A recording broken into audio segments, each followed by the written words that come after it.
Dua of the Quran is something that you do, not something or words that you say. Assalamu alaikum. Today we're going to talk about what the Quranic dua is and how we as Muslims are meant to use it. I want to cover some basic ground before we really get into it. I want us to be really brutally honest.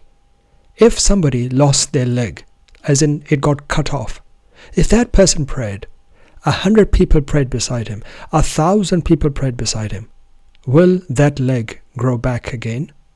If not, why not? Let's have a few more examples. Why aren't our prayers, our supplications, our dua working? Why aren't they working to free Palestine? Why doesn't my dua, or those of all the people in my country who are all Muslims, not make the Pakistani cricket team win? Why has my dua not healed me over the last 3.5 months from the sickness that I have been ailing from? What is wrong that these adiyah, this dua, have not worked for me, or worked for us, or we don't see them working? This is not a simple matter, because ultimately, if we are being honest, which I really want us to be today, we have to be aware that Allah assured us in the Quran that He fulfills all dua that you make. And there are these 99 names of Allah as well, Al-Asma al-Husna. Aren't they also meant to help us get what we want? Well, we have been making those prayers, those supplications for all this time, but we don't see them working. Why not? Of course, there are excuses. There are reasons that they have been offering us, that they have offered me, that they have been feeding us over the last 14 centuries. What would they say? They would say, oh, well, your dua doesn't work because you don't have the sufficient level of iman. Or somebody might say, you had to craft your dua a certain way. You had to use certain terms and certain phrases a specific way, and you had to be very clear in how you uttered them. And if you didn't craft your dua according to that methodology, then you're not going to get accepted by Allah. Or that, well, dua that you make, it only really works for a realistic want. You can't expect a dua to make you fly, or you can't regrow legs. Obviously, we won't talk about the contradiction that we have in there, the very obvious one, where a supernatural Allah that we want to believe in cannot do supernatural acts. There are more excuses, obviously. They say, well, even if you don't see the fulfillment of a dua, instead of that, you're going to get some hasanat, some thawab in the future. Or that it will be fulfilled, not in quite the way you want it, in a different way. Or maybe not now, maybe later. Or that, our favorite one, Allah or God or whatever name you want to throw, well, it works in mysterious ways, etc., etc., etc. Before we get into the topic, let's just consider an example of two students. One student has not done any studies, but they supplicate and turn up to the exam. The other student, who's not a Muslim, he has done no supplications, but he has worked, and he turns up to the exam as well. Which of those two students will or should get more numbers from the teacher? If you say that the boy who did the supplications, he should get more marks or equivalent marks because he did the supplication, then why was the second child, the second student, studying? And that is all beside the point, because we know that never works. Student B, the one who actually put in the time, who put in the effort, he is the one who's going to get the marks, even if he did not do any supplications. What is happening then? What is happening? Why don't our excuses work? Why doesn't our conceptualization of the dua work the way we have been meant to understand it over these 14, 15 centuries? Well, I say, based upon what I've read from the Quran, that the reason our supplications, our dua, they don't work is because they are not what the Quran taught us. Rabbi zidni ilman. And with that, I'm going to get directly into the topic of how the Quran deals with the dua. Okay, what you can now see on your screen is my word file where I worked from. There is no other better way to really show this huge project. So I'm sorry if you won't be able to see this quite well from a mobile phone. But even in the mobile phone, you can zoom in if you want. But maybe you do want to come back to this later from a desktop device so you can see this on a bigger screen. Anyway, I'll quickly give an overview of how we're going to go and talk about this topic. On the left hand side in this column, we have certain themes that we'll go through one by one. Then we have a series of propositions, and I will also comment on my level of certainty with those propositions that I'm making. And I also refer at the same time to the ayat upon which I am basing the strength of my understanding of these propositions. On the right hand side, you will see the actual ayat of the Quran, which are the foundation, which are the basis, and how I have understood them as part of the translation effort that goes beside that. And on the absolute right, there are some notes that we will talk about and will cover as we go on this topic. So hopefully, as we start going through this one point at a time, it will all make sense and it won't be too overwhelming. This is a style that I have tried before, and I think it actually works really well. So if you're seeing this for the very first time, I encourage you to maybe come back and, as I suggested, watch it from a desktop so you can see and take screenshots, etc. if you want. But hopefully my voice will be enough and I'll go through everything anyway. Before we start consuming this topic and start going through session by session, I want to have a quick word about methodology. Those who don't know what I'm talking about, there's a video I did last time in which I covered the methodology that I utilize to understand the Quran and why I think that is a very valid way of interacting with something as complex and as marvelous as the Quran. So in this session, we are going to let the Quran guide us on how it uses its own terms versus all that we knew from our societies, our upbringing, our parents, etc., etc. What that also means is I'm going to try and avoid using charged words like supplications or prayers, where when you talk about it, one pictures, the mental picture that comes to your mind is of one begging the divine for a certain favor. You bribe him for miracles. You ask him for stuff that you would not normally get, you don't deserve, but you start praising the divine. You start offering him, I'll do this, I'll do that, etc. And you are this and you are that. And then you return, or you want, in return, a great favor returned to you. So that kind of picture is what we're trying to divorce ourselves from. We're going to try and stick to what the Quran says. Also, this session, one that we'll start off with, I think is where most people will agree. There's not a lot that would be considered controversial, but there are things that if you haven't read the Quran previously in Arabic, they will shake you up straight away. You will find some things very strange, that the concept of dua that you held dear to or you adhere to up until now is not quite how the Quran uses it. So even in this very foundational session, there will be a few things that I think will shake you up. So I would invite you to keep an open mind and consider the evidence as we go on. Also, the concept of dua, it goes hand in hand with a few other concepts that are related as well, such as qadr, or qada, or irada, or mashia, or idhan. These are complex topics, and these are things I do intend to cover one day.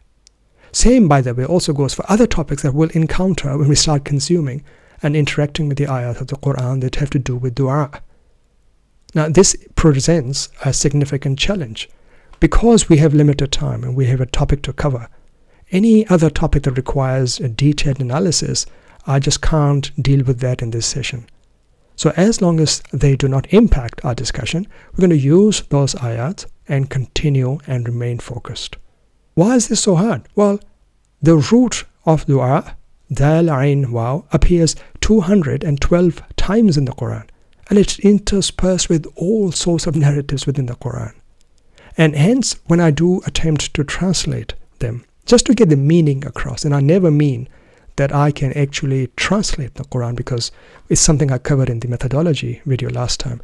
All I can do, all I will do in this session is I will either put brackets on English analogs that I think kind of convey the overall meaning without getting us sidetracked, or I will use the Arabic words, assuming that they're common enough, and move on. The idea is we're picking this topic and we're sticking to it, and we're making sure that we get the gist of the concept as well as we can. Alright, we're going to come back to the notes, but for now, let's start with our topic in full. So the first theme that we're going to cover is, well, what is dua? Who does it? To whom? For what? So I'm going to zoom in a little bit here so we can all read, even from a mobile phone, a little bit better. So the first proposition that I'm offering here is, in the Mus'haf, mafhum of the dua is the act of a being calling, attributing, inviting someone towards someone or an objective. Why do I say that? I've got 6 ayat on the right, and I have suggested that the first 6 ayat, they offer us enough evidence for this particular proposition. So in the very first ayat that we see here, inna shaitan, the shaitan, he yad'u hizbahu, he is the one who invites his party or his followers. So the shaitan in the Quran, he does a da'wah, he does the action of doing a dua. In the second ayah, we find Nabi Yusuf talking about someone else or some others doing or making a dua to him to do something. So he says, أَحَبُّ إِلَيَّ مِمَّا يَدْعُونَنِي إِلَيْهِ, that I would prefer this to what they are calling me to do.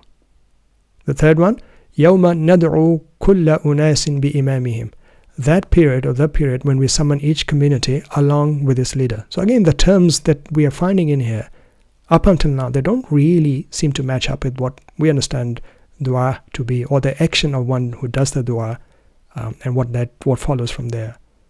Again, we got one more ayah.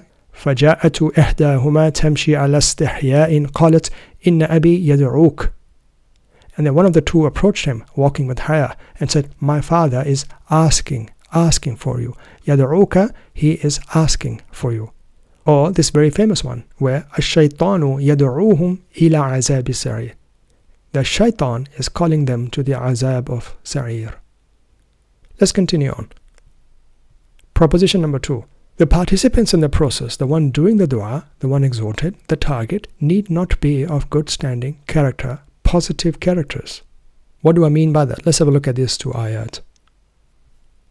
So in this particular one, أُولَٰئِكَ يَدْعُونَ إِلَى النَّارِ, so those people, those bad people, they're the ones calling towards the nar.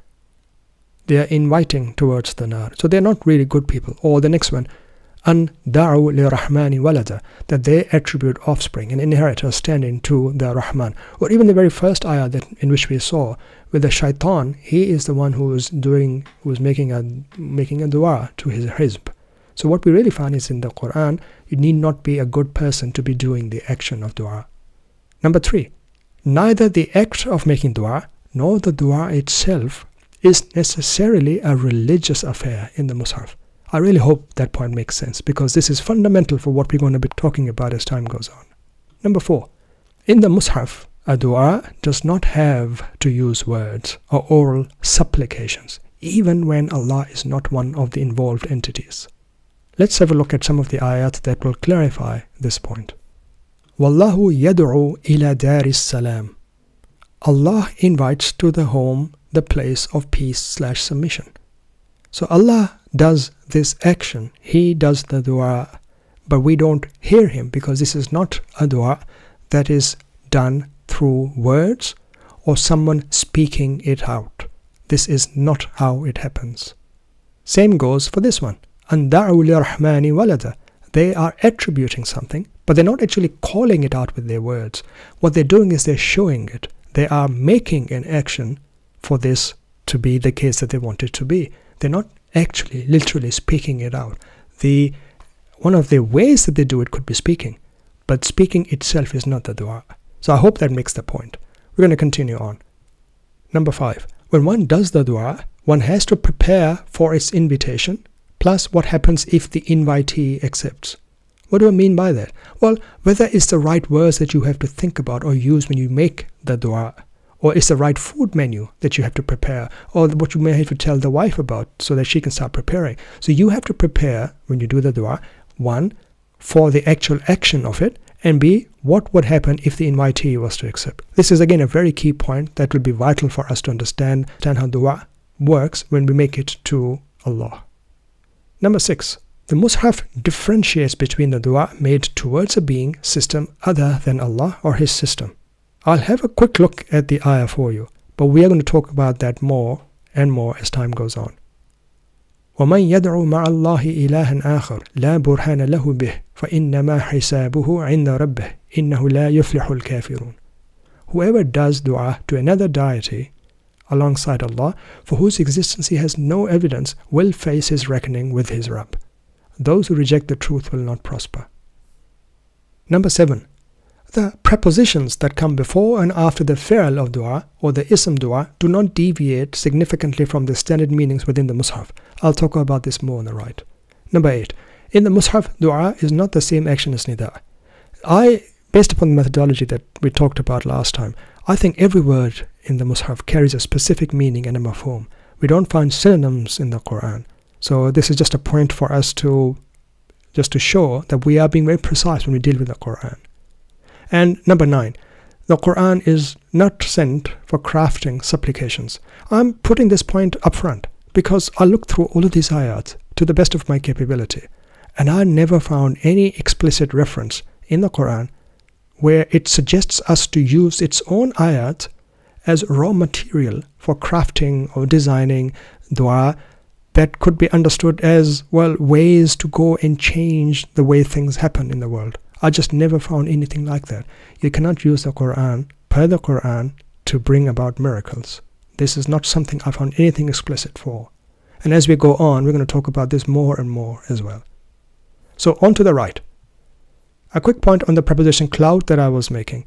So in the Quran, this term, dua, comes with a few prepositions like la, li, ila, fi, min, dun, bi, ma'an. I personally did not find them, or these particular prepositions, changing the meaning significantly from what we would normally expect them to be. And that's kind of what I meant in the preposition as well. There are some generic themes that do emerge. For example, whenever we talk about or we find orders of you not to do something, we find ma'a come up, or min dun coming up whenever we talk about Allah, or la coming up whenever we're looking at people doing this action about the dua or being involved with it, but they are not doing it the right way, etc., etc. So I think this itself does deserve a deeper study, but this is not the subject of our discussion here for now. I've got a little disclaimer as well before we continue going on deeper into this topic. Like all of my videos, this is my attempt to understand this term.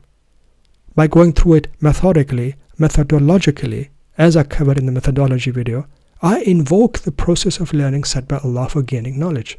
I do this to the best of my ability. I also retain the right to return to this work in the future and update this as my knowledge and fahm of the Mus'haf expands. I don't hold you responsible also to what I say in here.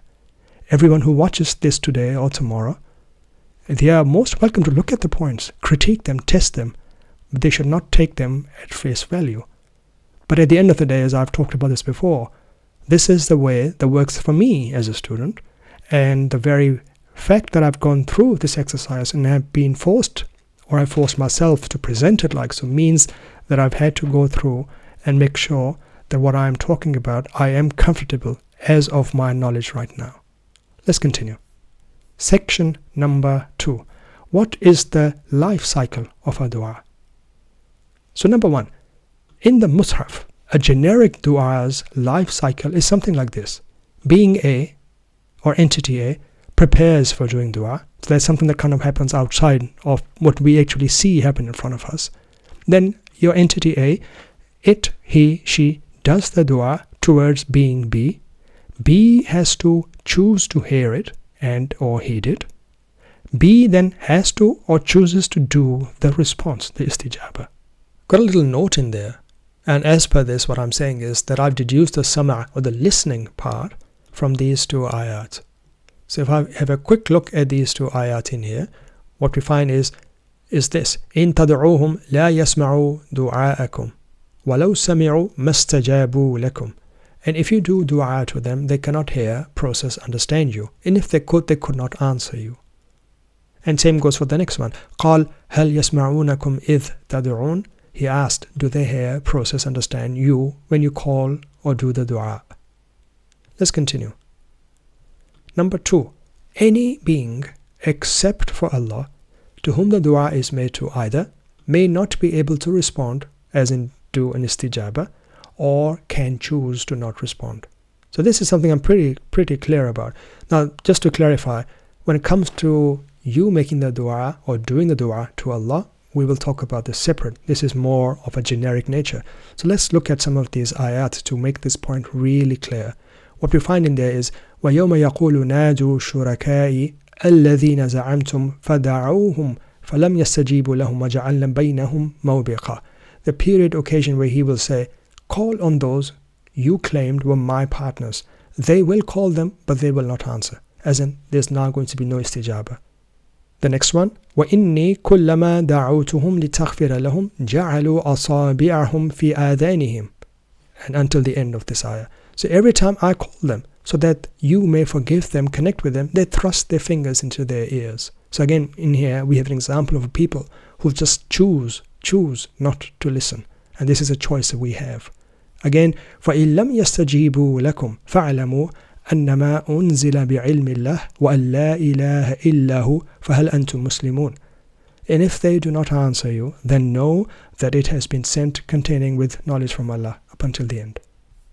Let's continue on. Point number 3. When an istijaba, a response is made to a dua by person B, it need not be immediate or straight away. I think this point should be very clear, but I'll just mention a verse as well to make this point clear. يَا أَيُّهَا الَّذِينَ آمَنُوا اسْتَجِيبُوا لِلَّهِ وَلِلرَّسُولِ إِذَا دَعَاكُمْ لِمَا يُحْيِيكُمْ. You who have done amanu, or have been spreading peace, respond to Allah and His Messenger when He calls you to that which gives you life. So the nature of the response that you have will differ from person to person. And the timings of those could be different as well.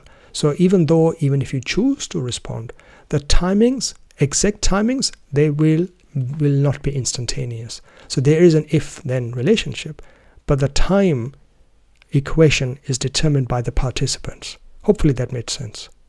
Let's go on to the next point. Number 4. When being B responds, does the istijaba, it may be in a form not expected by A, or if the dua was abstract, it could be responded to in a way that B sees fit.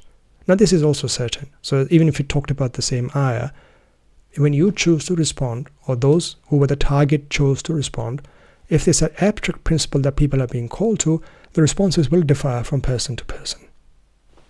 Number 5.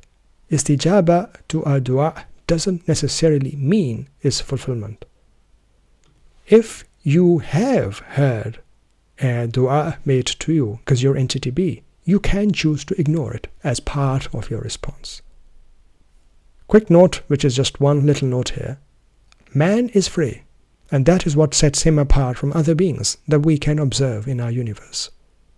As such, you have the choice whether to make the dua or not, or if you're the target, you can choose to not hear it, or if you do hear it, you can choose not to respond to it, or you can determine how and when you respond to that if you do eventually end up doing it. So up until now, I think we are on pretty solid territory, or as I could say, non-controversial territory. But as you will see, things will start getting a little heated. But I will remind you again, before we start consuming those other topics that are about to come, that you keep an open mind, you look at the evidence that's being brought here, and that if you do have a question, or if you do have something to debate, you look at the evidence, the Quran and the ayat, and not the person talking about that. So let's go and now start talking about dua to Allah. How does the dua to Allah work? What about His system of al-asma al-husna? Those 99 names, those magical names that apparently, if we call, they help us immensely in getting what we want. We're going to start with probably the most difficult, complex idea that I have talked about so far on this channel, and that is Allah in the Mus'haf. As I said, let's keep an open mind. Let's hear and let's see how the evidence unfolds, and let's reserve judgment until we're finished with the video. But what is Allah in the Mus'haf? How do we understand when we find that word written out in the Quranic ayat? I'll first read out some propositions, and then we'll talk about them, and then we'll start mapping this understanding to how the Quran uses this concept for us to understand before we can start doing dua to Allah. Number 1, per the Quran, there is nothing, la shay', that can even be used as a likeness or a parable for Allah. I'm going to say this part again. There's nothing, la shay', there's nothing that we could even imagine that could be used even as a parable for Allah. This concept is way beyond our intelligence. Number 2, the concept of Allah in the Quran differs from the biblical conception of a humanoid anthropological God in whose image humans are made. 3, there is a specific reason that the term or appellation Allah is used in the Mus'haf as opposed to other alternatives that could have been used like Ar-Rahman or Rabb. Number 4, within the Mus'haf, the term Allah, besides representing the Supreme Being Creator, also refers to His system, His laws, His rules, His qawaneen. Before we go any further, I want to go and have a quick discussion about this topic because I think this is absolutely vital for us to understand how to connect to Allah. So this section here, as I said, it is going to be controversial, but I'm really hoping that we're going to be open-minded. We are going to get some very fundamental principles that define a two-way connection with Allah and His system. And it will give us clarity on how His system corresponds to the one who invokes it. It also builds on something we covered before on the channel, the concept of salah as a two-way positive connection between two entities, even if one of them is Allah. So what we're going to find out here is the dua is intrinsically linked to the salah. Let's have a quick chat on the same topic, on Allah in the Mus'haf. Let's look at one ayah to make the point really, really clear. Laysa kamithlihi shay. I'm just reading this little juz, this little part, because I think this ayah is very famous. There is nothing like Him, or as I said, there is nothing even like the example of Him. Even a parable for Allah, even that does not exist.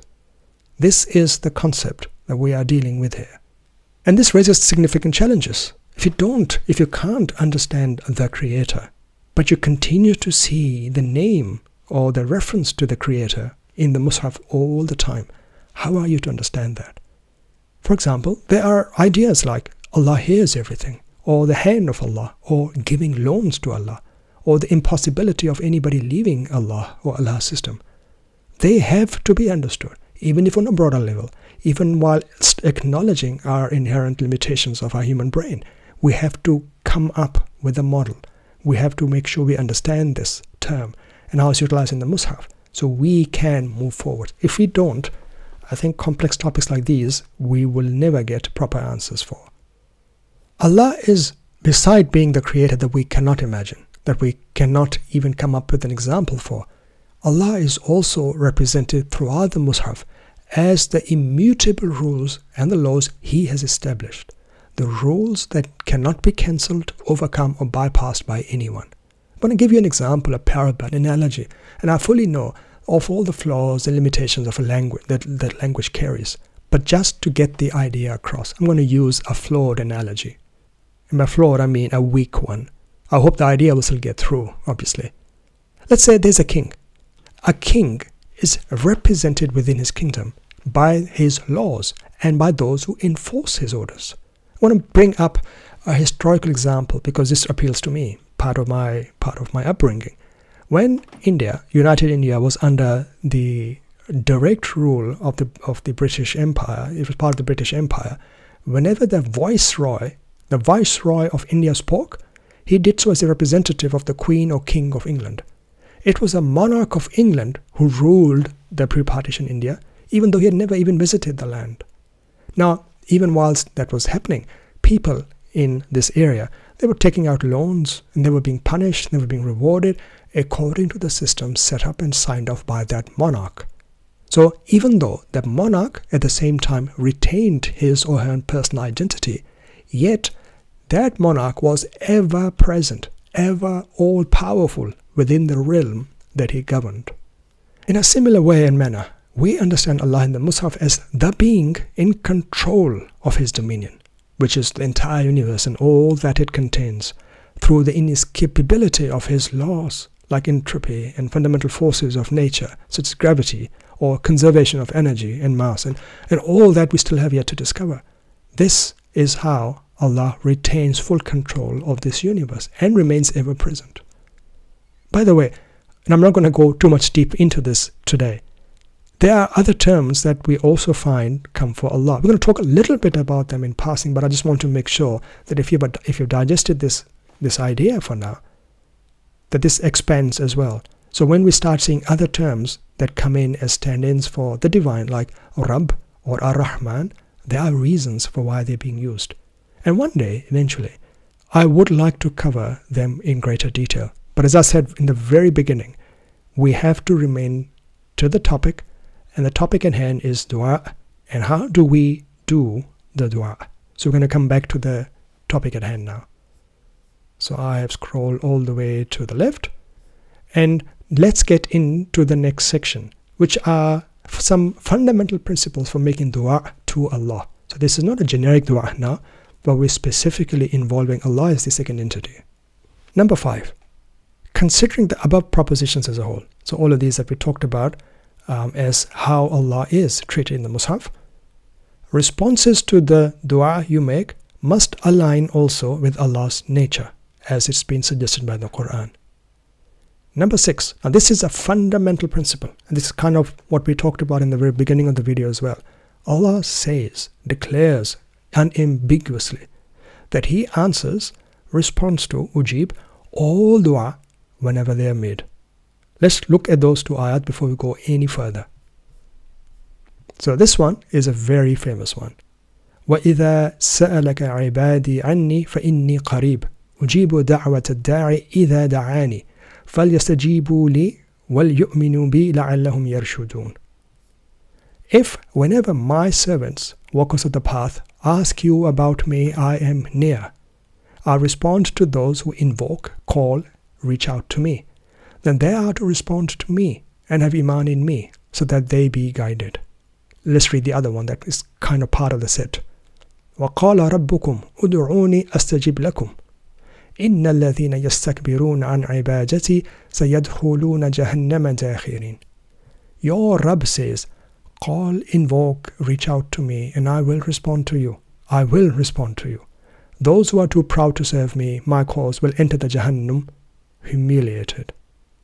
Let's have a quick chat about some of the other points, and then we will come back to this. Number 7, Allah responds to every dua that's made to Him because He is as-Sami'. He hears everything. 12:34 is the ayah I've got in here. فَاسْتَجَابَ لَهُ رَبُّهُ, and in the very end, إِنَّهُ هُوَ السَّمِيعُ الْعَلِيمُ. He is the all-hearing, the all-knowing. So Allah hears everything, and that is why, unlike the others that we saw before, the condition of not hearing a dua just does not apply to Allah. Let's go on to point number 8, which is an absolutely vital point for us to begin to understand the relationship we have with Allah when we make the dua. So this very famous ayah that appears in Surah Al-Baqarah, sandwiched in between the ayat about what they call is the ritual fasting, we find something really remarkable happening. Let me read this out and we'll talk about this more. So 2:186, this ayah, represents a distinct model of a dua between a human and Allah. First of all, the human has to do istijabah to Allah and have iman. That is the first step. The second step is for Allah to answer the dua. He does so because He is qareeb, He is always present, always the enabler. 3. That approach is the path for gaining rushd, guidance, wisdom. I hope you picked up on the clarity that this ayah gives us when we really spend some time on the order in which you have to make the dua in. Let's have a quick chat about this more before we go any further. Right, so 2:186 is a complex ayah that does prompt a lot of thinking. As I said before, it's context within the Siyam ayah and the signature that it carries at the end, and the conditions in particular for ijabah or response that it sets out that I think, sadly, are often easily missed. So some of the generic thoughts that I had, other thoughts as part of this ayah as well. This ayah, in my opinion, actually demolishes the concept of a prayer or a supplication that you say because of the order that we've just looked at. Also, this is one of those ayats, probably the only one, where Allah talks directly in first person the most number of times compared to any other ayah. Also, what we find is it doesn't say qul anni or inni qareeb, say that I am qareeb. Instead, it's a direct I am Qareeb. So to recap the different model for istijaba or the response to a dua, as long as you do istijaba to Allah and have iman, Allah will and does answer all dua, all, without exception. The signature then concludes that this understanding, this way of doing it, this is a path for rushd guidance. Now, even if you were to discard this, I'm just throwing this out as a point to cover off. Even if you discard this arrangement of how does this start, and you look at the more traditional understanding of this arrangement, the gist doesn't change, that Allah does respond to all dua that you make to Him. Now, I've just got a little point in here. There is a difference between istijaba and ijaba that I haven't seen many scholars distinguish between. I do intend to cover this at some point. Also, just want to make sure that people who might be wanting to object, I realize that the kalima ibad is spelled in the Quran two different ways. Both of those ibad are not the same people necessarily, and I agree with that. But as I said up in the beginning, I don't think it impacts understanding of the concept of dua. Same goes for, by the way, the concept of siyam. Whether it's a spiritual practice or abstinence from food, drink, sex, or a punishment, it doesn't have any bearing on the concept of dua. The overall mafhum remains the same, which is whenever a man does istijaba to Allah, he always receives a response from Allah. There are no exceptions except for him being mukhlis, that we'll talk about in the next section that comes up. We'll continue. So on the left hand side, we find something also quite remarkable that the Quran mentions. Number 9. Dua is absolutely vital for connection with the Rabb. Let's have a look at this ayah. قُلْ مَا يَعْبَأُ بِكُمْ رَبِّي لَوْلَا دُعَاؤُكُمْ. Say, what are you to my Rabb without your dua? Invocation of Allah's system. What are you to my Rabb if not the dua? Something really, really remarkable. Let's continue on. A reminder, Allah's system, laws, sunnah, never changes. It's constant, it never changes. Number 11. One of Allah's laws is to grant individuals what they strive for. Not only is this absolutely self-evident, but the Quran has explicitly called out that as well. So the Quran says, وَأَلَّيْسَ لِلْإِنسَانِ إِلَّا مَا سَعَى وَأَنَّ سَعْيَهُ سَوْفَ يُرَى. And that the human insan attains only that what he strives for, and that his efforts will be witnessed, seen. Let's continue on. And this is again a very vital point. Correlation does not imply causation. Words uttered by Quranic personalities during the action of dua do not necessarily constitute the dua itself. If it didn't make sense straight away, that's okay, because we're going to talk about this more. So the next section is dua to Allah. Number 13. Man's preparation for his dua to Allah is his istijaba to Allah's system mentioned in 2186. There are a few examples of how one can and one should do istijaba to Allah. Let's have a quick look. وَالَّذِينَ اسْتَجَابُوا لِرَبِّهِمْ وَأَقَامُوا الصَّلَاةَ إِلَى آخِرِهَا. Or the next one, اسْتَجِيبُوا لِرَبِّكُمْ مِنْ قَبْلِ أَنْ يَأْتِيَ يَوْمٌ لَا مَرَدَّ لَهُ. So those who respond to their Rabb, and so you respond to your Rabb before there comes a period, up until the end of this ayah. Let's continue on. Number 14. Dua to Allah is in effect an exertion, an action that corresponds to a man doing istijaba to Allah's rules, qawaneen, while believing in the system's ability to return results. This one point is probably one of the most important points of today's talk. So I'm going to say this one more time. Dua to Allah is an action that you do which corresponds to the istijaba that you did to the laws and rules that Allah set for you. If you utilize the British monarch system, in our example that we talked about before, and you used his system and you trusted that system would work for you, you will get results. You will get results. But if on the other hand you sat and you uttered the name of the monarch 1,000 times in the most flowery language possible, no, you will not get anything. Number 15. For a man who makes this dua, invocation of Allah's system, he always receives a response. Certain, per what the ayah says and per what we see. So long as you do the istijaba to Allah's rules, that action of yours becomes the dua. Number 16. The response ijaba or istijaba from Allah doesn't necessarily mean tahqiq or achievement of what you want. And this is something I want to talk about more once we start picking up more interesting topics like qadr and mashia and idhan, etc., etc. The guarantee that we have is for ijaba. You do get a response, not of whether it's going to be a positive one or the one that you wanted. Number 17. Dua to Allah is a two-way connection. It's a two-way relationship. Man initiates it by invoking Allah's system, and he always receives response by Allah, who is always present close through his system. Number 18. Allah through his system is the only source for the mudtar, one in need. Let's have a quick look at this ayah, because I have heard quite a few things about this ayah. أَمَّنْ يُجِيبُ الْمُضْطَرَ إِذَا دَعَاهُ وَيَكْشِفُ السُّوءَ وَيَجْعَلُكُمْ خُلَفَاءَ الْأَرْضِ أَإِلَهٌ مَعَ اللَّهِ قَلِيلًا مَا تَذَكَّرُونَ.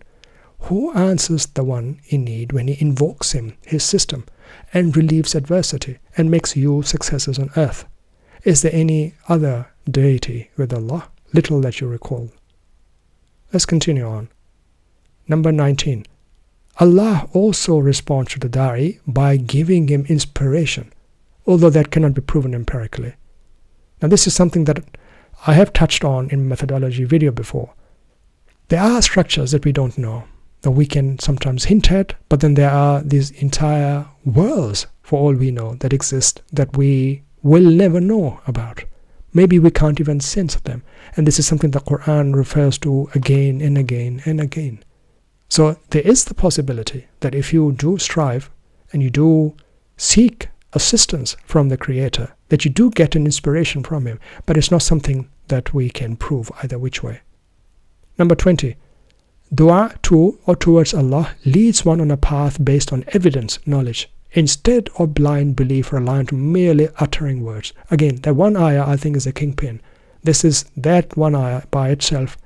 If we did nothing else but really concentrated on that, I think it really smashes the concept of the traditional supplication where you're sitting and you're making these very rosary, flowery language-based prayers and supplications to the deity. That is not what that ayah talks about at all. 21. Allah responds to all dua, every dua made by man, no matter your religion or your sect, your skin color, your ethnicity, your language. So long as the one follows the laws of Allah, as in does the ijaba, istijaba to Allah's qawaneen, Allah's rules, he gets the response from Allah necessarily. Up until this point, I know people will have quite a few questions, and one of the biggest questions that I had when I began this topic was, well, what about those 99 names, those al-asma al-husna? Well, let's talk about them, yeah? Number 22. In the Mus'haf, ism of a deity refers to the system, pathway, way set up under its auspices. When you talk about a deity and you give it a name, you are not just talking about that entity using its proper name, but you are referring to the system set up in the name of the deity. And this is very similar to the example of the British Viceroy acting on behalf of the king and the monarch, and how Allah itself is used in the Quran as well. So the ism is something we really have to understand, especially when it comes associated with deities. We'll talk about this more, but before I do that, Allah, does not have 99 proper names. This concept, it doesn't come from the Quran. It's a completely non-Quranic thing. And wherever that came from, it's got nothing to do with the Quran. Let's have a quick chat about the al-asma al-husna from an overall concept, and then we'll come back to this topic in here. So unlike what we are led to believe, is what I'm saying in here, Allah is not biased towards the Arabs. He doesn't have a name in Arabic, or a proper name, or any name in Arabic, nor does he have a certain number, 99. And this is something that's been made up. It's been paraded along for all these 14 and a half centuries. Well, just doing that doesn't make it right. So what is ism then? Yes, an easy way is to translate ism in the Quran as a proper name. And so Allah ends up with a personal name and other names as well. But I'm suggesting here, this needs significant rethinking. And I'll just mention a few ayat where we find ism. And if we just took ism as the name, well, it doesn't make sense. We don't understand the Quran. We remain stuck to what I say level 1, surface level meaning. We don't go beyond that. We get stuck, remain stuck on the Mus'haf as if we were, well, no more than 10 years old. So let's look at some of those ayats. وَمَنْ أَظْلَمْ مِمَّنْ مَنَعَ مَسَاجِدَ اللَّهِ أَنْ يُذْكَرَ فِيهَا اسْمُهُ وَسَعَى فِي خَرَابِهَا إِلَى آخِرِهَا. So who does more wrong than one who stops these masajid from having the path, the system, the patterns of Allah from being remembered, imposed, and seeks instead or sought instead in its ruin? Or another one, إن هي إلا أسماء سميتموها أنتم وآباؤكم ما أنزل الله بها من سلطان. Not are these except names of systems, paths that you have named or set up, you and your thought leaders, not sent down Allah with them any authority. Let's look at one more. إن الذين لا يؤمنون بالآخرة لا يسمون الملائكة تسمية الأنثى. Surely these who do not do iman in the akhirah, surely they attribute, name, regard the malaika, granting them the status of a secondary. So as I said, this topic does deserve a significant, deeper research than what we can do right now. But suffice to say that when we find the term ism coming alongside Allah and His system, it really reflects a pathway that runs under His auspices. This concept, this understanding is grander than just allotting a proper name to Allah so we can start doing formal worship using that name. Let's return to our propositions. Number 24. So Asma al-Husna are ways for man to connect with Allah's system. A man who strives for rizq, sustenance, following Allah's laws, is in fact invoking Ar-Razaq, or the one who gives the rizq. And this is what we talked about just now. So if you invoke the pattern, that of how to get rizq in this world, and if you as the man start doing that, you immediately, straight away, are invoking Ar-Razaq. And building upon that, number 25, invocation of Asma al-Husna happens even when man doesn't utter the words through his tongue. Because dua really is an action, it's not words that you say. 26. Allah doesn't need to be bribed or cajoled by calling Him with specific names. I'm going to talk about those two very famous ayat now that do contain this concept. And, well, let's have a look with open, fresh eyes to see, do they really say what we are told to understand? The first one is on the right. قُلِ ادْعُوا اللَّهَ أَوْ ادْعُوا الرَّحْمَنَ أَيًّا مَا تَدْعُوا فَلَهُ الْأَسْمَاءُ الْحُسْنَى وَلَا تَجْهَرْ بِصَلَاتِكَ وَلَا تُخَافِتْ بِهَا وَابْتَغِي بَيْنَ ذَلِكَ سَبِيلًا. Invoke Allah or invoke the Ar-Rahman. Whatever path that you select, you choose to invoke His system. For Him, to Him, remain the best paths you can take. أَيًّا مَا تَدْعُوا, whichever of these two pathways you take, فَلَهُ, then for him, not his names, for Him, al-asma' ul-husna, for Him are the best paths. For Him are the best paths.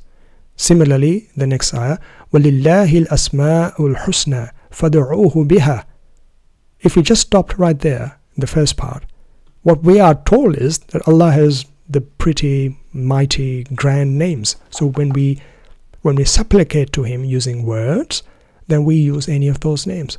No, that is not what the ayah is saying. The best paths, patterns are for Allah. Use them to invoke His system. وَذَرُوا الَّذِينَ يُلْحِدُونَ فِي أَسْمَائِهِ, and keep away from those who abuse them. سَيُجْزَوْنَ مَا كَانُوا يَعْمَلُونَ, they will be recompensed for what they do. These are all ways, pathways, like I said, Ar-Razaq. And there is probably no limit to those names out there, those that the Quran doesn't even mention. Any system in which you can grow, any pathway you can take to get better at the systems that Allah has set up for you, every time that you do that, you are invoking Allah through that particular system, that particular path, that particular sabil. These are not names that we are taking when we are muttering out supplications. Let's continue on to our next section here. Dua equals uttering words, supplication. No, 27. Dua to Allah is an action and not speaking out words. Not only is dua an action, even as we saw up in the generic sense of that term, but also applies to when we make this or when we do this act with Allah. Having said that, 28. Dua to Allah, the Rabb, Ar-Razaq, while you utter words, it can be an attempt to recharge or gain internal strength or resolve to use the system of Allah. And that's okay. But that is, as I said up before, correlation does not mean causation. Number 29. The Mus'haf does provide examples of personalities, Quranic archetypes, making dua to the Rabb Allah. And I know this is what a lot of people would have been thinking about so far. But what about the dua made by this person or that person, etc., etc.? They're all things that they're saying, isn't that right? Yes, we're going to talk about that. Number 30. But what I'm saying is that, yes, I acknowledge that. This is not something we're ignoring. Number 30. Appeals to the Rabb in the Quran are more dominant because these invoke the overall system of rububiyyah, the growth. 31. Now this is something that maybe we haven't thought about a great deal before. But in the Quran, in the Mus'haf, not all the references to Rabbuka or Rabbuna or Rabbi or Rabb are to the Rabbul Alameen. Now this is something that I think is pretty obvious to those who do read the Quran in great detail, but it might come as a little bit of a surprise to those who expect that whenever they see the word Rabb, it almost always means Allah. It does not. And this is an important point that we will return to as we continue on our today's session. 32. Allahumma that word is not used as frequently by Quranic personalities compared to its prevalence in the traditional Muslim tradition. I still have not made up my mind on this particular point, and I think it needs further study. It does need further study. But as I had said up until before, in the very beginning, it does not make a difference to our relationship with Allah and His systems of law or His system of istijaba and ijaba that He has set up for us in order to get what we want. So I'm going to continue forwards. 33. Like the as-salah, the Mus'haf gives us no specific way of doing the dua, as in there's no, you have to raise your hands or say certain words after doing wudu, or saying Ameen, or saying salawat to durood upon the Prophet, or say certain words or string them up, or wipe your face afterwards, etc., etc. Nothing of that nature, nothing that I could find. 34. One may say, declare, understand that Alhamd is for Allah when they start and do their dua. I would like to cover Hamd. Alhamd, for example, Alhamdulillahi. I would like to cover this in a separate topic, but based upon the understanding of dua, one is not expected to use a formulaic construction to please, cajole the Creator. So if you do say that, well, saying is one thing, but what really comes before that is your understanding that the Alhamd is indeed for Allah before you proceed. As I said, I'll talk about this more. 35. If one wishes to say the words or say the dua as they mentioned in the Quran or utilizing Quranic terms, there's no harm in it, but they don't really change the outcome. Now I'm going to go back to the point that I talked about before. Maybe there is a transfer of energy or inspiration that happens when you focus on a specific ism, or when you do intend to follow a certain Quranic archetype, and you really want to derive strength from that character to the level where you do end up repeating what that person said. That's okay. End of the day, though, this is all stuff that's neither empirically provable, nor does the Quran say we have to do that. So that ends up becoming, in my understanding, something that you do as an optional activity. 36. For those wanting to say the dua alongside doing the dua, they don't have to utter the words in Arabic. I don't know why people don't understand this point, or they make a huge fuss out of it. Allah is not with respect to my Arab brothers, He is not Arabian. There was no Arabia up until a couple of thousand years ago. Allah is not a racist who wants the Japanese to learn the Arabic tongue just so he can connect to Allah. That is not how this happens. 37. The Mus'haf does refer to those who say the dua in the morning and evening, seeking direction of Allah, but the ayah's context doesn't make it an example for us to follow. Let's have a quick look at the ayah before we talk about that more. So that is 652. وَلَا تَطْرُدِ الَّذِينَ يَدْعُونَ رَبَّهُمْ بِالْغَدَاوَةِ وَالْعَشِيِّ يُرِيدُونَ وَجْهَهُ.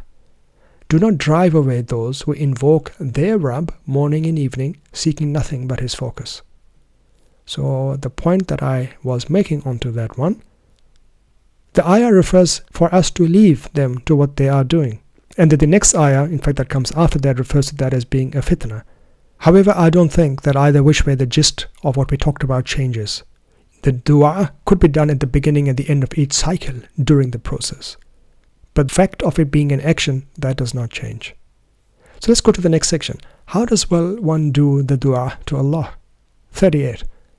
The correct way to do the dua is to remain mukhlis, dedicated to his deen, way of life, his system. There are quite a few ayats in here. I've just picked a few for us to understand this point. So let's have a look at those ayats. ذلكم بأنه إذا دعي الله وحده كفرتم وإن يشرك به تؤمنوا فالحكم لله العلي الكبير فادعوا الله مخلصين له الدين ولو كره الكافرون. That for you, because when Allah alone was invoked, you rejected, yet when others were associated with him, you believed. Judgment, hukum, belongs to Allah, the Most High, the Most Great. So invoke Allah, his laws, and dedicate your system to him alone, even if that is disliked by the rejectors. The next one, وَإِذَا غَشِيَهُمْ مَوْجٌ كَالظُّلَالِ دَعُوا اللَّهَ مُخْلِصِينَ لَهُ الدِّينَ فَلَمَّا نَجَّاهُمْ إِلَى الْبَرِّ ومنهم مقتصد وما يجحد بآياتنا إلا كل ختار كفور. When the waves, the mawj, looms over them like huge shadows, they used Allah's laws, pure in following his system. But when the system has delivered them safely to land certainty, some of them waver, and only he rejects our signs who is treacherous, thankless. Let's continue on. Number 39.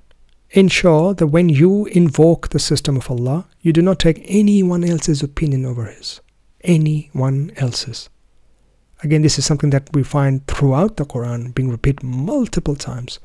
Let's have a look at just a few of those reassurances regarding this particular topic. قُلْ هَذِهِ سَبِيلِي أَدْعُو إِلَى اللَّهِ عَلَى بَصِيرَةٍ أَنَا وَمَنِ اتَّبَعَنِي وَسُبْحَانَ اللَّهِ وَمَا أَنَا مِنَ الْمُشْرِكِينَ. Say, declare, this is my path. I invite towards Allah, his system based on clear evidence, myself and all who follow me. Allah's way, I do not join others with him. 72:20. قُلْ إِنَّمَا أَدْعُو رَبِّي وَلَا أُشْرِكُ بِهِ أَحَدًا. I invoke my Rabb alone. I set up no partners with him. The next one. فَلَا تَدْعُوا مَعَ اللَّهِ إِلَهًا آخَرَ فَتَكُونَ مِنَ الْمُعَذَّبِينَ. So, do not invoke any deity beside Allah, or you will incur punishment. Let's continue on. Number 40. The state of the person doing the dua can be in khawf, fear, and or tama, hope. Now, there is a discussion that one can have whether this is because of the Rabb or is because of the state that you find yourself in. Regardless, the point doesn't change, so I'm going to continue on. Number 41. There are those who do dua in the beginning and end of the activity, seeking the direction of their Rabb. And that is the ayah that we just looked at before, 652 as well. 42. There are 4 ways one can do their dua to the Rabb: humbly, opposite of being rigid; in private, seeking, hoping, in awe. So let's just quickly look at some of these ayats in here. We'll start with 32:16. تتجافى جنوبهم عن المضاجع يدعون ربهم خوفا وطمعا ومما رزقناهم ينفقون. Their sides shun their beds, resting places, in order to invoke their Rabb in fear and hope. They give to others from what we have given them. Then the next one, we got a section of 3 ayats come together. So in the first one, we've got to talk about how Allah created the samawat and the ard. And then comes the ayah that we're looking at in particular. أُدْعُوا رَبَّكُمْ تَضَرُّعًا وَخُفْيَةً إِنَّهُ لَا يُحِبُّ الْمُعْتَدِينَ. And after this, وَلَا تُفْسِدُوا فِي الْأَرْضِ بَعْدَ إِصْلَاحِهَا وَادْعُوهُ خَوْفًا وَطَمَعًا إِنَّ رَحْمَةَ اللَّهِ قَرِيبٌ مِنَ الْمُحْسِنِينَ. Call, invoke your Rabb, his system, humbly and privately. He does not like those who transgress his bounds. And the next one, do not corrupt the earth foundation after it has been set right. invoke His system, fearing and hoping. The mercy of Allah through His system is close to those who do good. Let's continue on. 43. The Quran contains indirect dua as well. Yes, indirect, such as what we find in Surah Al-Fatiha, which is everybody should know this ayah. Ihdina as-sirat al-mustaqim. Guide us the straight path. Yes, I said the straight path, and I didn't say the two. So what I'm saying here is that there are these dua, examples of dua that we find in the Quran as well. Even though they don't come with the word dua before them, I do think that we can understand them to be instantiations of dua as well. 44. And here we're talking about, in number 44, we're talking about some really interesting patterns that we find people fall back to when things go difficult or when things become better after they were bad. So 44. When the going gets tough or one loses all hope, they realize it's Allah's system of asbab that they must grab onto. So let's look at 3 ayat in here.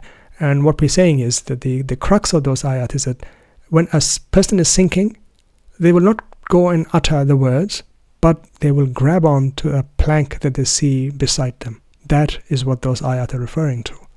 So for example, in this one here, قُلْ أَرَأَيْتَكُمْ إِنْ أَتَاكُمْ عَذَابُ اللَّهِ أَوْ أَتَتْكُمُ السَّاعَةُ أَغَيْرَ اللَّهِ تَدْعُونَ إِن كُنتُمْ صَادِقِينَ بَلْ إِيَّاهُ تَدْعُونَ فَيَكْشِفُ مَا تَدْعُونَ إِلَيْهِ إِنْ شَاءَ وَتَنْسَوْنَ مَا تُشْرِكُونَ. Say, consider, if came to you the punishment of Allah, His system, or the Sa'ah, would you seek assistance, help from anyone other than Allah if you are truthful? Nay, it is His system alone that you would invoke. And if it were part of His Mashiach, His system would remove what you invoked Him for, and then you'd forget what you now associate with Him. In the same vein, قُلْ مَنْ يُنَجِّيكُمْ مِنْ ظُلُمَاتِ الْبَرِّ وَالْبَحْرِ تدعونه تضرعا وخفية لئن أنجانا من هذه لنكونن من الشاكرين قل الله ينجيكم منها ومن كل كرب ثم أنتم تشركون. Say, declare, who is it that saves you from the darknesses of the bar, solidity, and the sea, the uncertainty? Humbly and secretly you invoke His system, declaring, if He, His system, rescues us from this, we shall truly be of the Shakirin. Say, Allah delivers you from this and every distress. Then you go on to mix His opinions with others. Proposition number 45. A human trait is to forget, ignore the asbab that he took when times were tough. وَإِذَا مَسَّ النَّاسَ دُرٌّ دَعُوا رَبَّهُمْ مُنِيبِينَ إِلَيْهِ ثُمَّ إِذَا أَذَاقَهُمْ مِنْهُ رَحْمَةً إِذَا فَرِيقٌ مِّنْهُمْ بِرَبِّهِمْ يُشْرِكُونَ. When trouble touches people, they invoke their Rabb, turning to Him for help. But as soon as He makes them taste from Him His Rahmah, then there's a group of them who starts associating with their Rabb. Now before we go on to the next section, let's have a quick look at the notes in there, just to summarize what we talked about so far. Because as I said before, it's not something that we generally, what I personally heard about. I did not understand the dua to Allah to be the way the Quran makes it out to be. So what is dua then? Dua, very simply put, is something that you do. It's not something that you say. And yes, difficult questions sometimes can have an easy answer. And this is an easy answer. To make the dua, well, you do the dua. To call upon a certain ism of Allah, you start doing it. And that is your dua to Allah through that specific pathway. So dua is simple. Invoke the system and you will find it respond to you. Always, without exception. Regardless of your religion or culture or language you speak in. Let's remember that the Quranic archetypes, even if they are real people, they did not speak Arabic. Whether it's a Quranic Arabic or the MSC of today, they did not. Why do we want to force people from my country or China or Japan that if they want to connect with Allah, even if it's through just saying those words, why should they be forced to say what they don't understand? Is Allah, why are we limiting Allah? so that he only ever responds to people who speak a specific language. People are, by the way, on that. From what I've understood, they are free to craft or make up or give away their own dua. There's no issue with that. I think there's a huge problem, and I want to just leave it at that. There's a huge problem if you start charging for these duas that you make up in Allah's name, and then you start saying this is the only way to connect with the divine or his system, and that you are the only one who's figured this out, and you charge money for that. I think this is where things start going really, really wrong. And for those who know what I'm talking about, this is my sincere advice, my sincere suggestion. We are all students of the Quran. None of us is perfect. Part of my dua to all those who do that is to reconsider this action of theirs. People are free to connect to the divine, even if it's through words, in the way that they see fit. So long as they are being mukhlis to the deen of Allah, as we just saw before, that does not matter. And just to summarize this point before we go to the next one, as per the methodology video, as I said, there might be advantages of speaking the dua, but if they are unprovable. They are unproven up until now. Might change in the future, but as of now, all the academic research that I have seen, that I've consulted, it does not give any evidence, does not provide any evidence that having people pray for you makes any difference. If you pray or supplicate for yourself, yes, there is maybe a placebo effect. Well, there's no better than placebo effect, where you do end up feeling better. Is that the dua working? Or is it just your inner confidence or your placebo effect coming into play? We're going to drop it there. But either which way, the real thing that which does not change is this. Do the dua, don't say the dua. So indirect du'as, so this is something we talked about in the Surah Al-Fatiha example. I'm not going to get sidetracked. That was just an example of a person expressing his desire, taking a decision. So when you say, Ihdina as-sirat al-mustaqim, that is you expressing your desire. You take a decision. You take that decision. You declare that. And that is you now setting on that path of as-sirat al-mustaqim. And so long as you remain mukhlis, you remain muhtadi, as in you continue to seek the right path, you retain your trust in Allah and His system, you do gain guidance. Let's continue on with our presentation. How not to do the dua or other things to watch out for. So number one, no, sadly, any dua that you make, it doesn't produce miracles.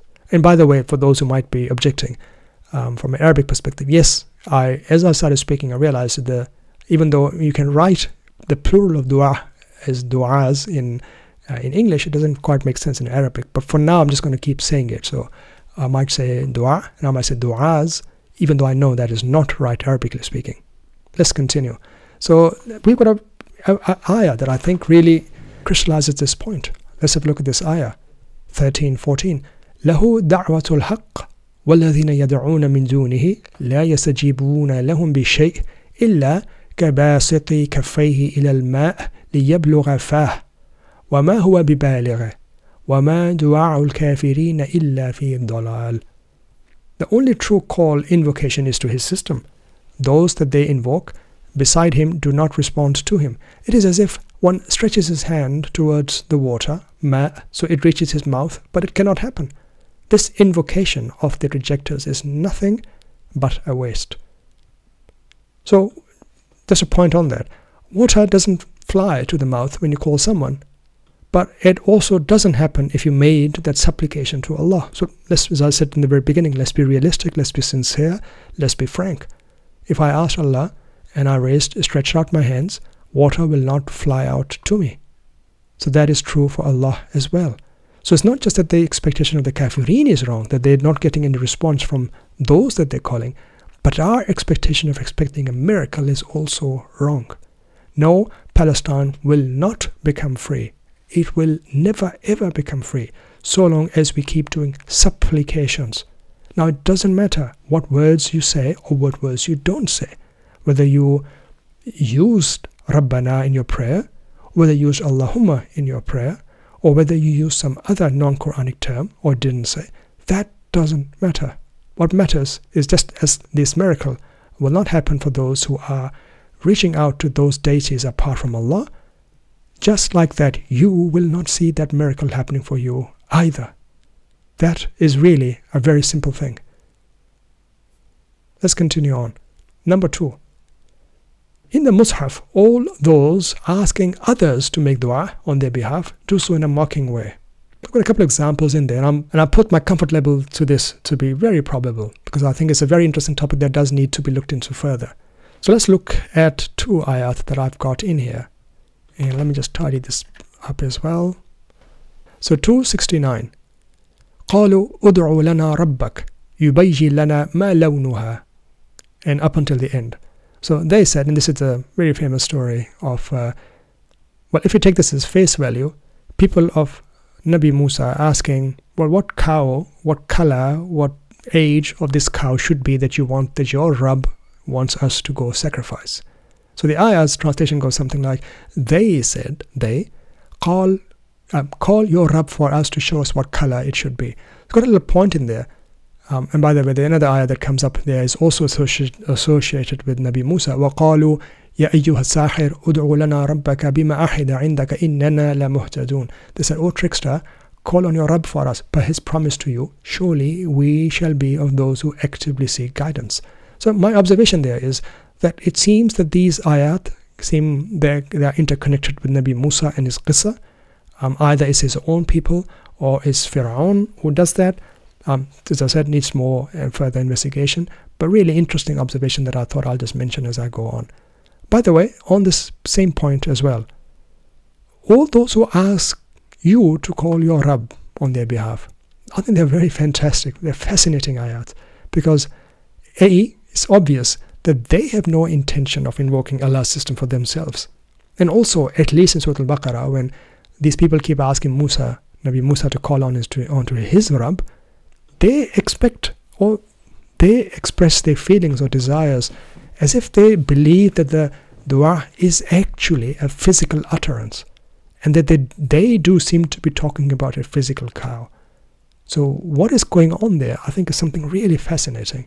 And I'm just hinting at that because I like to cover this topic in greater detail down the track. But it is just this story, it touches on some very other interesting points as well. All right. Let's come back to main topic.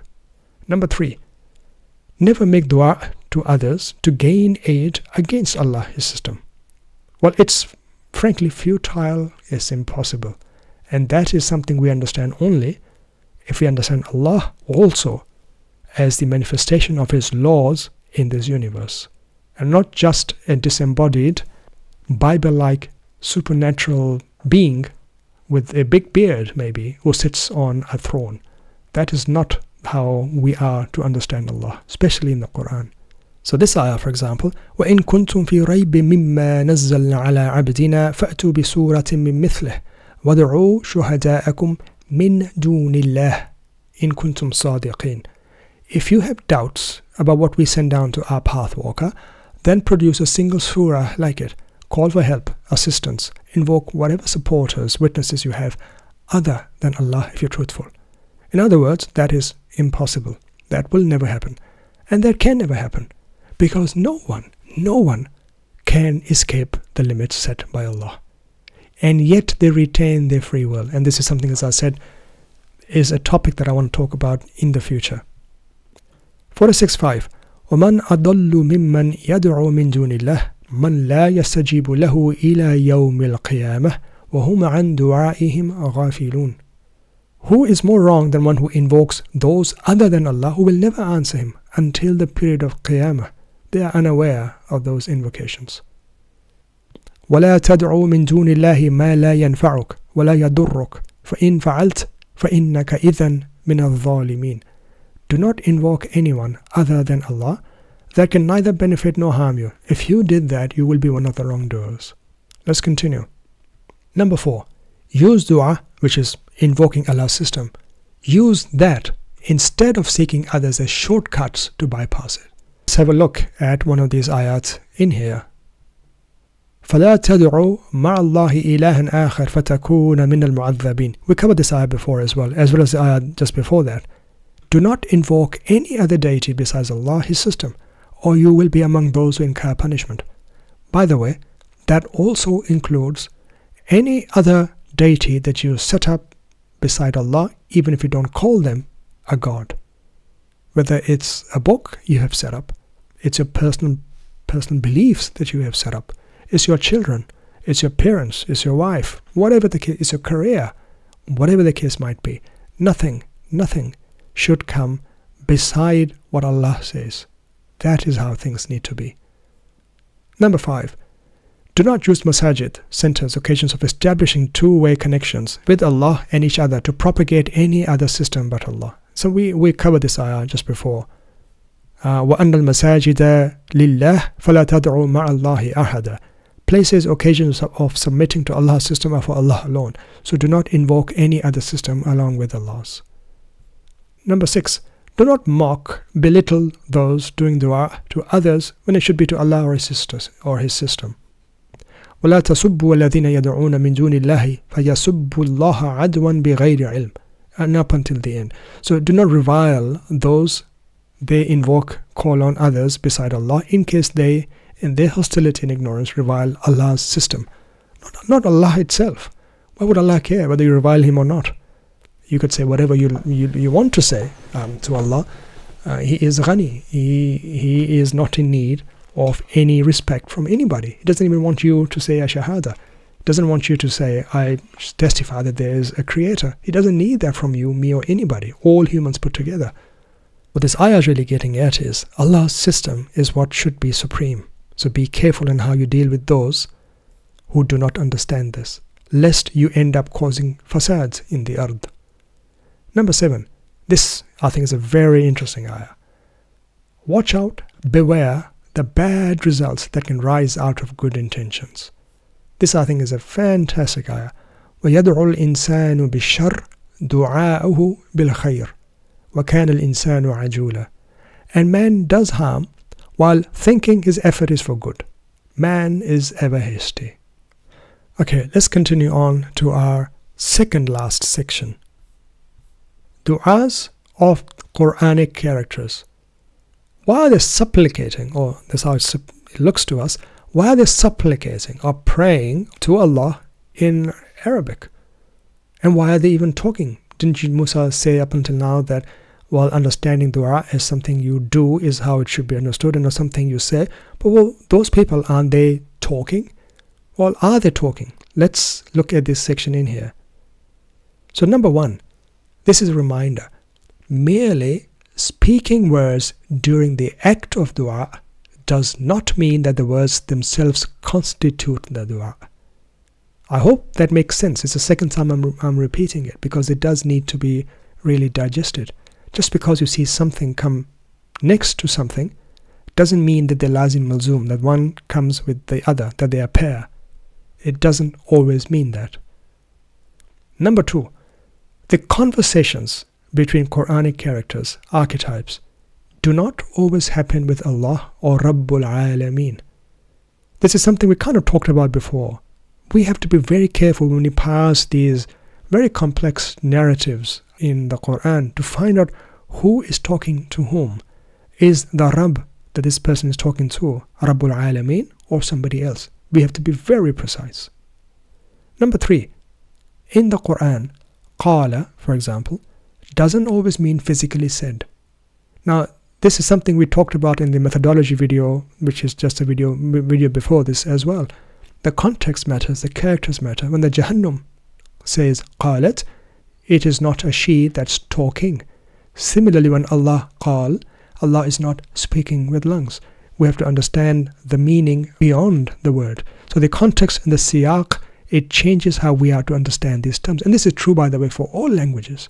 And this is why I insisted in the methodology video that those who refuse to come out of the book will never be able to utilize the tools of logic that we have to understand everything around our world.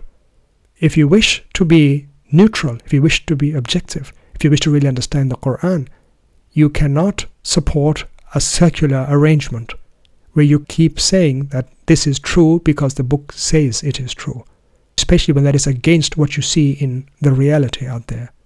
Dua, for example.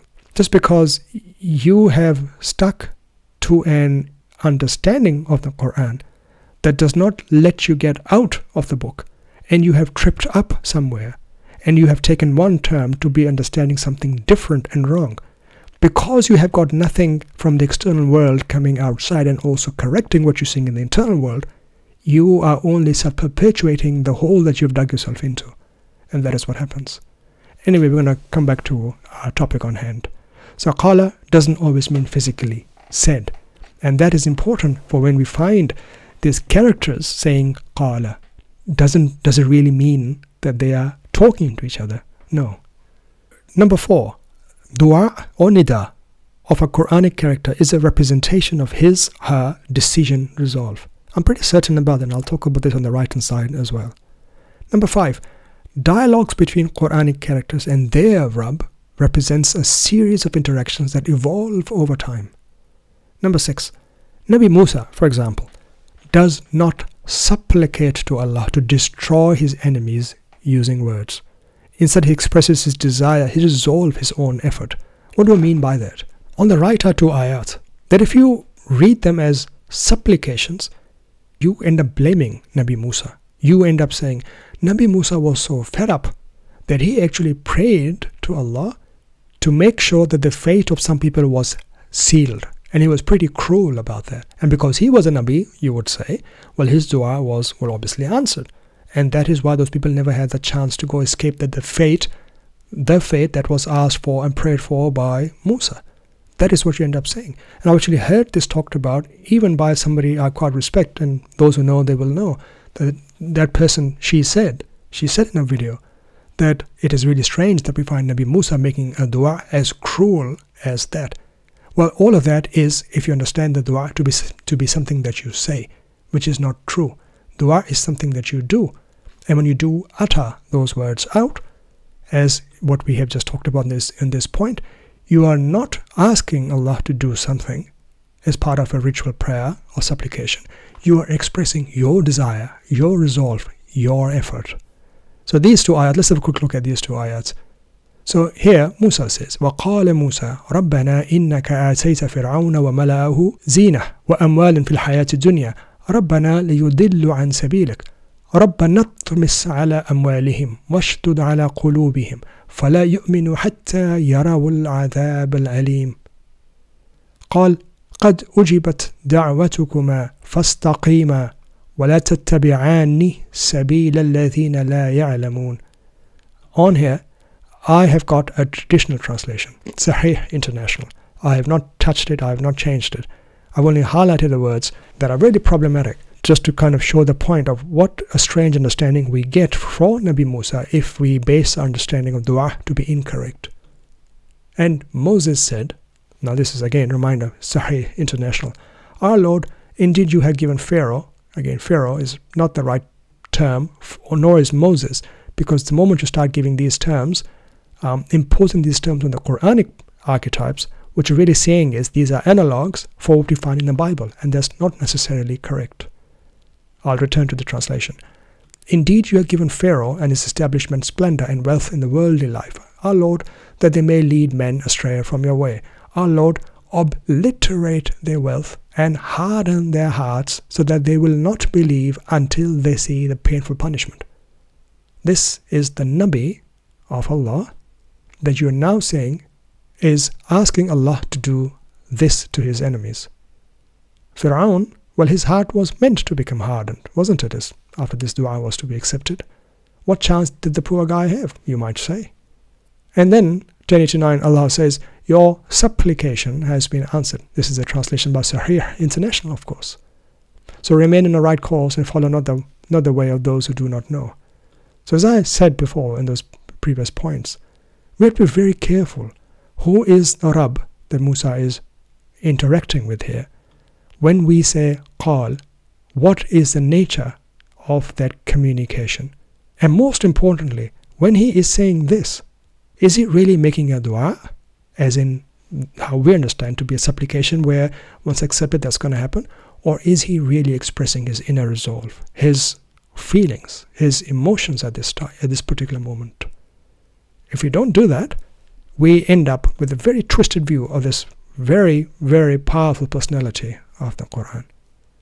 But what's really interesting is, and this is point number 7, even if we take the traditional understanding, the dua of Prophet Musa is not just about his words leading towards a fulfillment, but that the verse after that specifically says that even if the prayer, let's call it prayer or supplication, even if it's been, after it has been accepted, there is still action required by him to achieve the initial goal. And that is really surprising. So remain on a right course and follow not the way of those who do not know. So if this supplication has been answered, one might say, why is he still being asked to do something? If he asked for something and the hearts were to be hardened and the wealth was to be obliterated and punishment was to come their way, why would Moses be expected to do anything more? It's a very valid question that one needs to ask. Again, as I'm saying, this translation is inaccurate here. But just even based upon that, we find that the dua is something that requires an action at the very least. But if we take the understanding we've developed so far, then this is Musa is expressing his feelings, he's expressing his desire, his resolve against his enemy.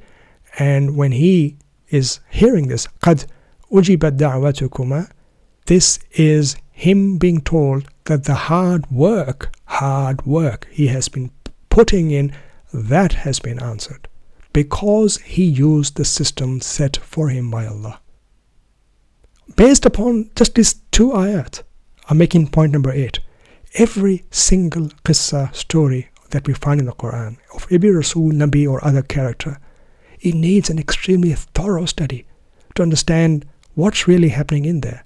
Because if we are just on these 2 ayats, spending so much time in really understanding it from a Quranic perspective, divorced from everything else out there, imagine how much time it takes if we pick up other such stories in the Quran.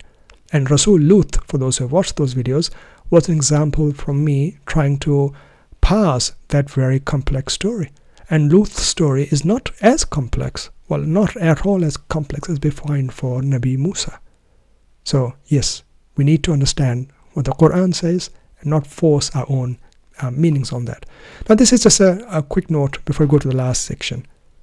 There is another way to interpret the dialogues that happen between the Quranic characters if we applied a narrative lens on it. So instead of using italicized inner monologues that we find, for example, books today, the Quran very well could be presented as reflections as conversations or internal monologues that are happening.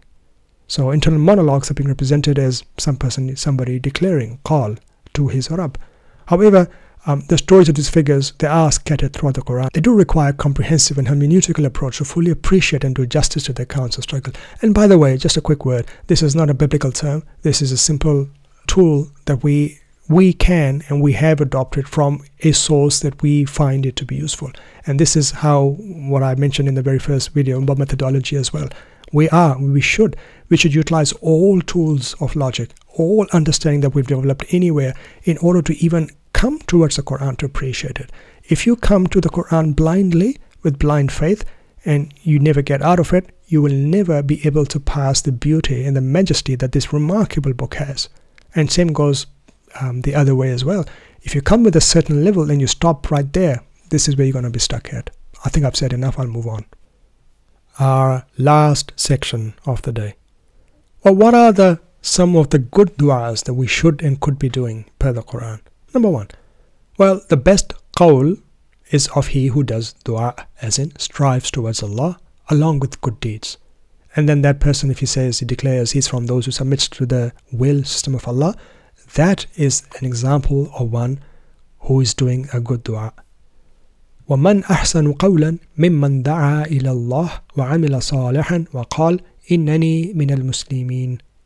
Who speaks better than someone who invited people to Allah, his system, did what is right and said, I am one of those who have submitted to Allah. Number 2. Invite, call, strive to attract others towards the sabil path of Allah with hikmah and an appropriate manner.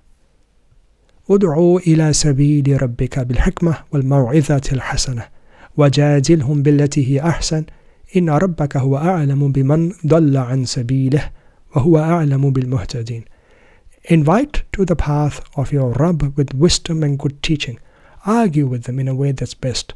Surely your Rabb knows best about he who has strayed from his way and who continues to seek to be guided. Last one for today. Seek the Rabb, the system of growth, rububiyah, to increase you in knowledge. And this is something we started this session with. فَتَعَالَى اللَّهُ الْمَلِكُ الْحَقِّ وَلَا تَعْجَلْ بِالْقُرْآنِ مِنْ قَبْلِ أَنْ يُقْضَى إِلَيْكَ وَحْيُهُ وَقُلْ رَبِّي زِدْنِي عِلْمًا. Supreme is Allah, the King, the Truth. Do not be hasty with the Quran before its inspiration to you is concluded, and say / declare / take up the resolve. My Rabb.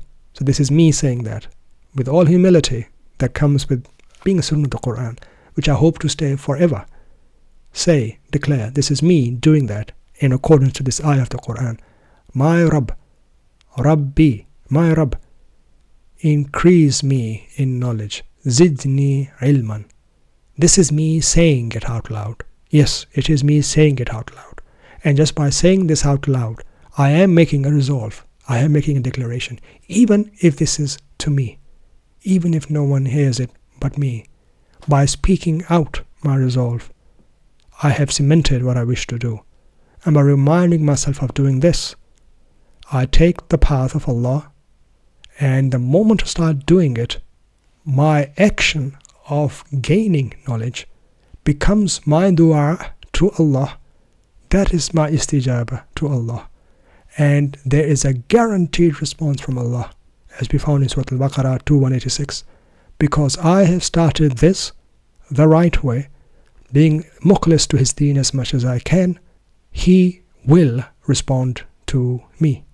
He will increase me in knowledge, because this is what he asked me to do, along with the action that I am carrying on. Let's conclude today's video. Dua is an action, something you do. It's not something you say. Words are wind. They've got no value. You gotta do stuff to make things happen. We all know that. We all know that. So in a way, they should not have been surprising if you've watched it so far. But the Quran explicitly, in my understanding, does say that as well. Number 2, Allah has put a system of laws in this universe. Every time you invoke it, you get results. This is how Allah answers your dua. 3, there are no miracles that one can get by uttering words. It doesn't happen. It's fairy tale stuff. It doesn't happen in the Quran. I'm sorry. I'm sorry if it disappoints people. You cannot craft supplications. You cannot sell them to make money or finance your lifestyle. This is not how it works. You can't come up with more excuses on top of excuses to say, well, when you make a dua to Allah, don't explicitly tell him what you want. Just say what it is that you want to get out of, what is the problem, and let him give you the way out. Yeah, sure. What is this if not an excuse? Because we all know this doesn't happen. When Allah says to us throughout the Quran again and again, go look, go travel in the earth, whether we take this earth to be the literal earth, or the earth as the scripture, or as a foundation of whatever system we look into, we find a sunnatullah never changing, which is those who do stuff. They are the ones who get the rewards. وَلَيْسَ لِلْإِنسَانِ إِلَّا مَا سَعَى. Something we covered explicitly. So those who insist that you have to speak out certain words, no matter what camp of thought that they come from, no matter the level of love that they have for the Quran, or the level of respect or reverence that they have for Allah's words, I ask you, I implore you, do reconsider. Do reconsider. Number 4, you cannot change your fate or that of a country or your favorite team by praying or supplicating. These are self-evident facts. Number 5, the Quranic characters, so this is reiterating what we just talked about before, when they make the verbal declarations to express a desire, they cement their resolve this way, they reinforce their doing. We can do that too, and that is what I just did when I read out that little juice from the last ayah. But the act of the dua, or the real jawhar, the real heart of the dua, is the doing of it, not the saying of it. Now, as for me, some people do reach out to me when I put that message up on my community post. Yes, I have been sick for the past 3.5 months. I have been sick. And for those who might ask, I did try these supplications as well. I did. I put everything back onto the back burner. I put all of my, whatever I thought, either which way, I generally became mukhlis as much as is humanly possible. For days on end, I was praying. I did the Quranic ayat. I even followed those supplications that are meant to work, using the right terms, crafted in a specific way. They did not work. They did not work. Was I surprised? Well, when I read and completed this exercise that I'm presenting to you now, I was not really surprised in the end, because I was doing something wrong. I am sick right now. I hope to become better. I hope to become better. And I do understand that it is my Rabb who gives me shifa in the end. There's no doubt in that. But the way to do that dua to get better is to keep doing the dua, as in taking the asbab in the system that he has set up for me, which includes dawa and everything else that comes, such as being positive, etc., etc. With all of that said, before I go, like always, if you've watched it this far, this is a student of the Quran presenting his views, and that is nothing more. So even if I mess up somewhere, which I most probably have, this was all my mistake. And as I said in the very beginning, I hope, as time goes on, to come back and maybe refine some of what I presented today. But up until that time, from me, Salamun Alaikum.